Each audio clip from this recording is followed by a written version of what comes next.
So one of the concerns parents may have, Cassandra, more so than maybe students who are entering a campus for the first time, is security issues. I know when I would go to orientations in the past, parents would often ask us, now you're in Chicago, which now, and on our news last night in D.C., was named the murder capital based on the number of murders you have there. Well, actually, my roommate detests that Flint, Michigan is the murder capital. Oh, I'm sorry, Flint, Michigan, but Chicago must be number two. But no, actually, I just read the news about yesterday about like 13 kids that were shot in a basketball court, you know. Yeah, including a young child. I'll tell you this play actually that I had to relate to that, but that's not answering the question. I'll tell you play later. But that's fine. Yeah, but sorry. Continue the question. So. Yeah. So what, do you want to do this question now, or should we move on to the theater question? Oh no, I was just talking about this play. I saw that relate to that, but it doesn't really answer the question. It's not really relevant. That's fine. Let's go with that. So in terms of in terms of security, how do you deal with this, knowing that there are concerns in Chicago based on the number of murders? Yeah, I mean the main thing is, at least for me, like I know, also another push I always have friends around is, you know, there's somebody that will want to walk with you places. I mean, the good thing is, during the day at least, you know, around campus is very safe. In the city, there's always any people around, and you know, just try not to go any like weird alleys or anything like that. But for the most part, it's pretty safe around campus, just because there's always people around. You know, so there's always especially now that everyone's moved in, there's a lot of people around campus. So there's always somebody around. You know, if you need help or anything, at least 5 or 10 people around. But and sometimes at night, like if I go see a show, and then we each walk back to our dorms. So a lot of times, it's me and the only one in the group that lives in Corcoran, my dorm. If my kids live in another dorm, they'll walk with me to my dorm first, and then they'll all walk back to their dorm. So something just traveling in packs, and then if you're all by yourself, just be mindful what time that you're going out by yourself, or like I'll never go by myself at midnight or anything. Right. Just especially not anywhere that's not well lit. But something I know, like that. Again, it's always good to ask upperclassmen and city if they have my RA told me about how if you are traveling at night, it's best to just ride in the first car of the train on the L station, just because that's where the driver is, and it's always safer than less likely to get mugged or anything, because if there's any trouble, they'll be right there to stop it, rather than if he talks about how he's gotten mugged a few times because he's sat in the very back, there's no one there. Wow. So certain things are just, if you, sometimes you get on a train and you see, one train has more people than another train, then on the one with more people on it, just because, you're more safe with that, more people around. Hopefully if anything happens, someone will say something, but, it's most likely to happen, if there's more people around than if you're the only one on that train. Mm-hmm. What about... I'm sorry, go ahead. Oh, that's another thing that's smart is, I know, in our Discover class, you learn a lot of safety tips, looking at where you're going beforehand. So if you're not sure where you're going, look up on, the website, how do I get, which train do I take and what bus do I take and what times do I come at, so that way you don't have to pull out your phone, because especially, my phone isn't as expensive, but especially people with iPhones and stuff like that, something gets same thing in DC, but, you don't want to leave that, because someone will very easily snatch it up. If you want, I haven't witnessed that myself, but, one thing that we talked about is just, looking, what I do back in DC as well is looking up ahead of time so we know where you're going, no one keep pulling your phone, because if you look lost, they'll, you're more of a target than if you look like even when I do get lost, I just keep walking forward, Mm-hmm. until I find we're going to that store now, say, hey, do you know how to get to so-and-so Mm-hmm. place, so just, looking like you know where you're going, look like you know where you are, and so that way you're less like a victim or anything. For example, when you're going out in public on a place like a church, how did you approach that in terms of security? I just, some things I just made sure I always have my phone near me, but in a way that I wouldn't get pickpocketed or anything like that. But it wasn't too I don't know. I just made sure that I knew where I was going. I looked up on the map and everything ahead of time, and I don't know. It was a pretty safe area, so it's just. I think the main thing is just knowing where you're going and knowing how quickly to get to this. A train station or something where you can, get away quickly. I guess is always good just to know where you are and your surroundings. And I realized actually during my Discover class, we actually been in that area, so I also was familiar with the area a little bit. And again, your Discover class was like your first week of school for people who are watching this? Yeah, I don't think, I mean, every school probably has some sort of orientation type class, and so ours is called Discover Chicago. So the first week is immersion week, where you're immersed in the city, and so you go study whatever your topic, your class is on in this city. So every day we would ride the train and the bus around different places. So that happens to be one of the areas in northern Chicago that we had visited. So I was like, oh, I know where we are. Oh, okay. But yeah, so I think the main thing is just knowing where you are, and, and especially there weren't too many people around since Sunday morning, and just being aware that. Yeah, most of the criminals sleep in on Sunday morning during church hour. Oh, that's good. No, most of the students too. No. Yeah. So yeah, I think the main thing is just being smart. If it's late at night or really early in the morning, because I mean, someone was like robbed earlier on campus, and the campus will let you know about that. And one of the things was they're out at like 2 a.m. by themselves on some dark street. So one of the things was like, well, you weren't in a smart place, because the Pauls are very big on safety since they know they're in the city. They're very big on making sure they have, like on every street they have these emergency buttons you can press if you ever need anybody, and then people come right away. Like someone, like are always talking to us about how someone pushed up by just as a joke, and then they came like a minute later and they're like, "Will you help them?" They're like, "Oh no, we're just playing around." They're like, "Look, we mean it, we're here." So right. I mean they're big on security, but just even if you are in a very secure place. Something also helped my college my college decision process, how safe the campus was. At one place I went to, security wasn't very safe, and I was like, I like the fact that, if I got kidnapped or something, no one would know, so, and like the RA, like they would walk up down the hallways every day, make sure everybody's accounted for, just, certain things like that, so, it's always making sure that you're in a place where the safety is key as well, and usually, if the safety is important to the school, then it's usually the easiest ways of enforcing that. Anyway, Yeah, it seems like they're more strict with the security, like you said, in a city school, as opposed to some of those more rural type schools you visited, where, like you said, someone kidnapped you out in the farmland. People may not know about it right away. Yeah, and that again just goes back to knowing your surroundings. Especially if you're in the middle of nowhere, really knowing where you are, so that we know, okay, if I'm a mile out this way, the nearest phone booth is back, or whatever, just knowing where you are. Like, so far I haven't had the need to venture too far really out into Chicago just because, I don't know those areas, but if I do, and always ask them, like, hey, other people, like, hey, come with me, so that way I'm not by myself or anything like that. Also, I just don't like doing it myself anyway, so. I like having people around to share the experience with, so that works. Cool. We have some students who are interested in pursuing a career in entertainment, maybe in film, movies, theater. Those kind of careers in the arts are often tough to find jobs. What's your take on that? I mean, do you honestly? Well, you're obviously in school right now, but is college the right thing for everyone? I know, for example, you have a friend who or other friends who are performers who, if they got a role, let's say, for example, if someone wanted to hire them, they may actually leave school. So what's your take on that? The main thing is think of what your goal is by going to school. Like my goal is, as a director, I want to learn things that I could learn out in the real world, but it took a lot harder just because not many people can hire, an 18-year-old director. They want someone that they know has experience and that, they've studied. And so the main thing is, like, sometimes an actor, I think every profession needs, it's always good to be open-minded and always be open to new training and whatnot.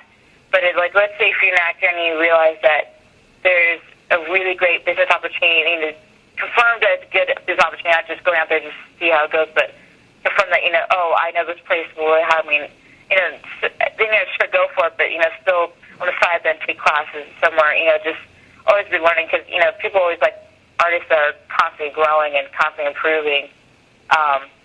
Yeah, I think that's the main thing, especially with theater, performing arts and singing, like, why are you going to school? What is your intention? If you're just there, I don't know, just party or whatever, then that's not a good use of your money. But if you're there because you feel like that it will advance your career, then I say go for it. Especially with theater, it's really good to look into schools that are key on making sure that once you graduate, you have a job. A lot of schools for theater and film and everything, they'll teach you skills and they still ask you, and then you're like, I don't have a job, and they're like, well, it's not a problem. You know, they won't do anything to set you up with connections. Whereas DePaul, something I learned especially, really big on using the fact. Everyone in the faculty is somehow working in the personal business, and so so they're all working in business. And my school is really big on networking and making sure that when you graduate, you have a job somewhere. If you don't have a job, that you're very close to having a job. You know, you're on the road to being hired. You know, so the thing is, looking at schools that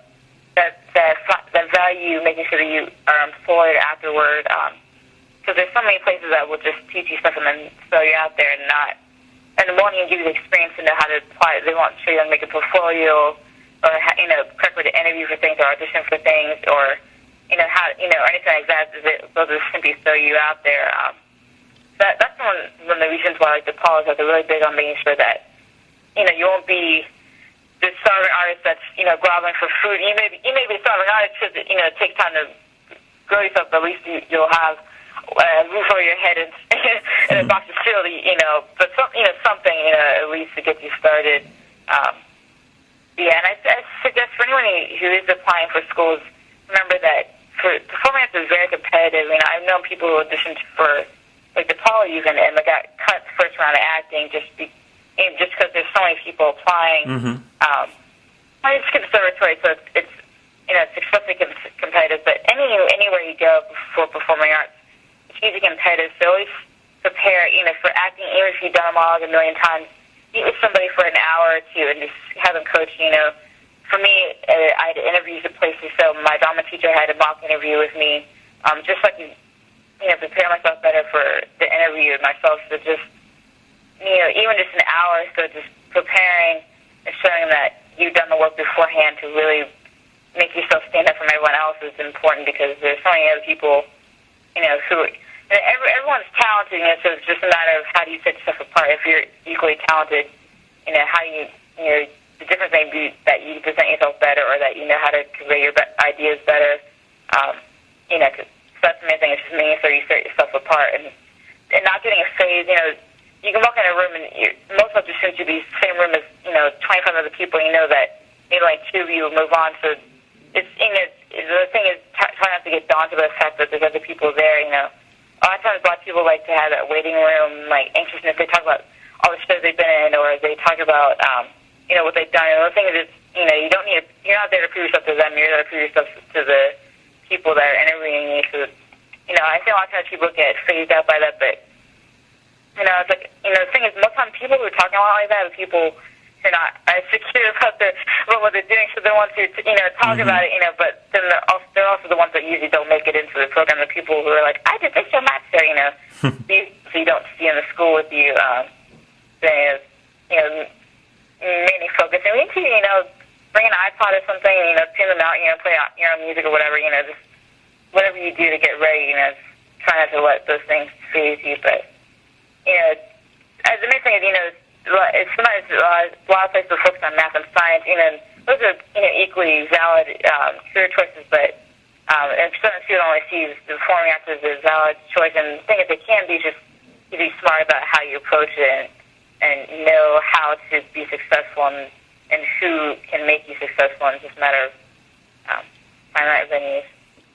Okay. Yeah, I guess also another thing is, since you're a theater, another thing that'll show your part is doing things outside of your high school. Every kid does, all these musicals in high school or all the plays in high school, but something I know that really helped, I think that helped my application is that they saw that I had done apprenticeships to other places or that I had worked on, shows outside of my theater. So it shows that you're willing to, take a chance and work out somewhere outside your comfort zone, and that people show that you're able to work with other people other than just, your small theater community. So, finding opportunities, it may be hard, but like a lot of times I did do a lot of searching online to find things, especially for me as technical theater. But finding places that you can really allow yourself to grow and shows the colleges that you're willing to work hard, outside your comfort zone to really get yourself out there. And also, I think it sets you apart from other schools. Some of the kids, some of the kids I know who are in the directing program have never actually directed a show before, whereas I have, and I feel like oh wow, that helps me. Yeah, and I feel like it's not that they're any better or worse for me, but just it makes me feel better knowing that I've gotten some experience in my wings. You know, I feel like I know myself better as a director. I know like how I work it a little better than other people may know since they've never done it before. Mm-hmm. You know, so knowing yourself and knowing that I know now more of what particular I want as a director. I need to learn for myself to make myself improve since I've had the experience. You know, rather than someone who's completely going there blind, they may just want to learn everything, but you know, not everything may benefit them in the way that it should. So let me ask you this: some students who are in high school find it difficult to sit still in high school in class, and the classes may last maybe an hour long.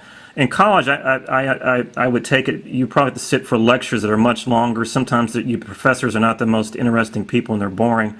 Yeah, so any advice for high school students now? Should they be really starting to think seriously about their demeanor or how they, you know, how their approach to a class in terms of paying attention and whatnot? Yeah, definitely. I think you know, I mean, you know, one thing where like, I don't know, I feel like you should, I don't know, I guess one of the main things is showing responsibility to teachers, you know, things like slouching or sleeping, constantly texting, you know, teachers can't see that. So, you know, so and I think showing respect to the teacher by being attentive and returning, you know, I feel like it's more respect given back to you, you know, respect you as a student who's showing the effort to learn in class.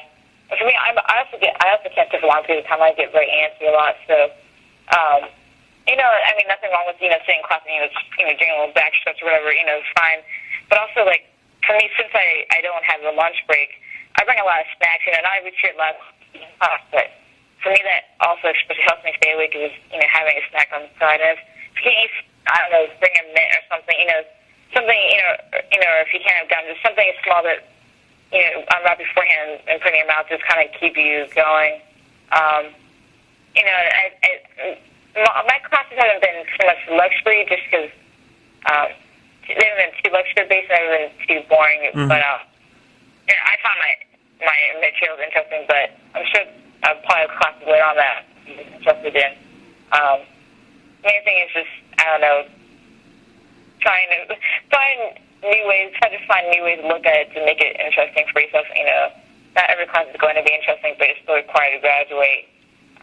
You know, things like math and science, you know, unless you take 50 million AP and IB classes, you most likely cannot test out all 4 years of math and science and things like that. So, you know, I guess it's just, I think it also goes back to doing the work. If you do the work outside of class, it's easier to participate in class. And that way also then you stay, because then if you're participating, you're not, you know, getting bored because you have thoughts and things to share. So, you know, like if you do the reading, and that way you can talk about it in class, and that you won't get, you know, still left behind or bored or uninterested if you actually have something to say and contribute. Yeah, but I think, you know, it's hard to sit for long periods of time, but just, you know, find little things, you know, that, you know, kind of keep you interested. You know, because everyone now and then does nod off and whatnot, but, you know, it's expected. but, you know, I guess, yeah, and if you really have a hard time paying attention to the class, maybe talk to the teacher, I don't know, and say, hey, you know, is there anything else I should be doing that, you know, might help me be better engaged in class or something? I don't know. Something that's always been key to me is having a good relationship with your teacher. You know, my high school, the class was very small, so you felt more comfortable talking to your teacher about any problems you had with the class. And the thing here in my school is that, you know, the classes are very small, and even though the classes are large, and you know, introduce yourself to the teacher and, you know, say, I'm having trouble with this, whatever, and then I feel like if the teacher knows you better, then they know, you know, may know better ways to help you out, understanding the coursework and staying engaged in class and stuff. And also, I don't know, I think also it's definitely a big difference in colleges because you know that, at least you just constantly remind yourself that it's a lot of money to go there. And so, you know, get your worth out, like, and it really we're like, oh, if we're paying for, you know, blah, blah, we're going to get our money's worth out of this, you know. It's, you know, think of that way. If one of these economic things, you want to get your money's worth out of this class, you're going to do everything you can to make sure you get whatever you're paying this guy for. You know, so think of that way, you know, get your money's worth out of your education. You know, like our RA, we have public safety that drives you around at late at night if you want it. So he'll ride it from the train station to the dorm. Mind you, we're right next door to the train station. Wow. It's half a block away. And then he's like, I'm getting my money's worth out of it, so so he'll ride it every day just because, they're paying for it, so think of that way, he's in college, in high school, technically your taxes are paying for it, but think of that way, get your money's worth out of it, yeah. All right, well, thank you so much, Cassandra. Yeah. Continued success and blessings to you. All right. Bye-bye. Bye.